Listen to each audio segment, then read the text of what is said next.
Allez, donc c'est parti pour la présentation des équipes. Le HBH ce soir reçoit Saint-Cyr sur Touraine, actuellement leader. Numéro 4, William Manevas. Numéro 5, Podesta Paquetis.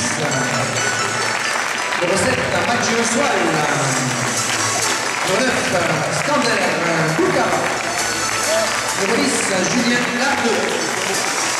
Numéro 11, capitaine de l'équipe Rémi Olivier.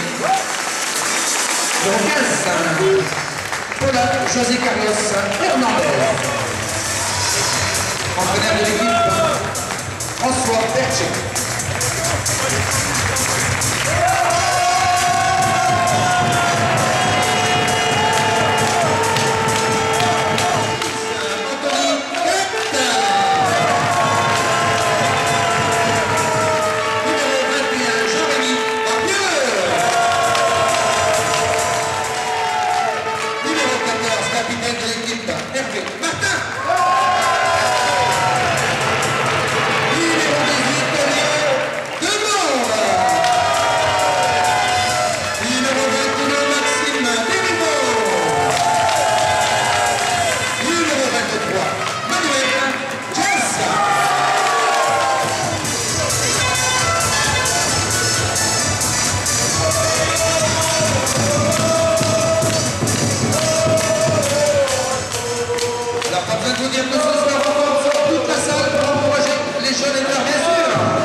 Il y a forcément de la déception sur le résultat. 32-30 contre le leader, on s'est accroché, on a été généreux.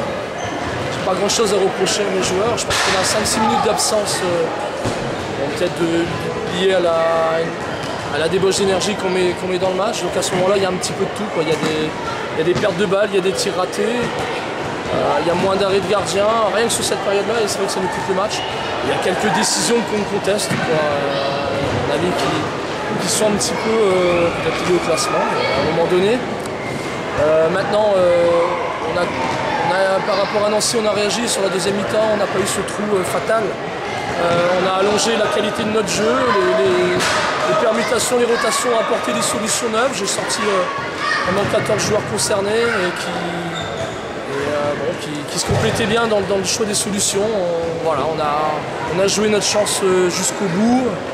Maintenant, il faut que sur nos finales pour le maintien, on joue avec de la même envie et même manière presque, en ayant quelque chose au bout. C'est vrai que par rapport à la deuxième mi-temps de Nancy, il y a eu des réglages de fait et là, ouais, c'était des guerriers là, ce soir sur le parquet. Voilà, c'était notre souci d'être guerrier, de rien lâcher physiquement et puis aussi d'être complémentaire dans les solutions et dans les solutions, dans les choix. Donc maintenant, il y a des choses positives dans ce match-là. La seule chose négative, c'est qu'il y a simplement un point. Au lieu d'en prendre ne serait-ce que deux, ça aurait été une bonne récompense par rapport à la débauche d'énergie et surtout la manière dont on a essayé de poser des problèmes à cette formation. Un petit mot sur notre adversaire de ce soir.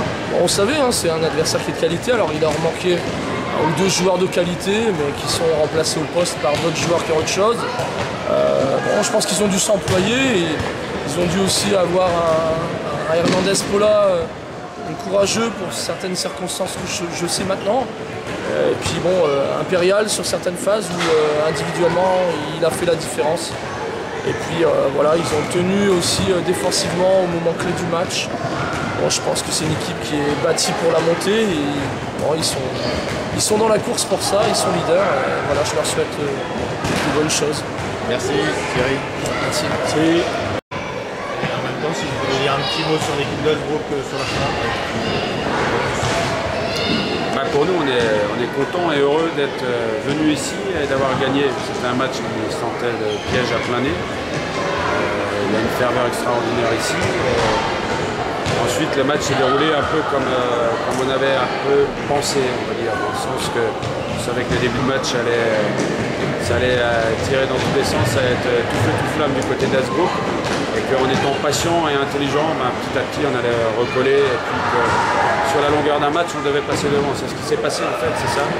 On doit être mené 5-1 et de là le match bascule parce qu'on met 2 buts, on en prend un et on remonte tout doucement. Mais sûrement, à la mi-temps, on est à égalité, c'est Azbrook qui égalise. Et en deuxième mi-temps, on passe à +2, ils reviennent, ils perdent beaucoup d'énergie. Puis à la fin, on est à 5 buts d'avance, donc c'est plié, ça se termine à 2 buts. Mais je pense que ça s'est déroulé comme je pensais que ça allait se dérouler, très difficile pour nous, dans un contexte de handball qui devrait exister partout dans les salles de l'Hexagone. Il y a une grosse ferveur, il y a du monde, c'est vraiment très bien de jouer dans des salles pleines avec du public. Moi, je trouve ça intéressant. Et donc nous on est contents, ça nous permet de rester leader ce soir et puis de voir l'avenir avec encore un peu plus de sérénité. Il reste 10 matchs, donc on aimerait que ça se termine dès ce soir, ça nous arrangerait bien. Maintenant, pour nous c'est toujours la poursuite de notre quête, le fameux Graal qui s'appelle le billet pour la LNH. Je sais que pour Azbrook c'est compliqué. Maintenant, rien qu'avec une ambiance comme ça mérite de rester en Division 2. Il y a les joueurs, je pense qu'il y a tout ici. Maintenant, c'est pas moi qui vais mettre des buts pour eux ou défendre pour eux. C'est à eux de gérer ça.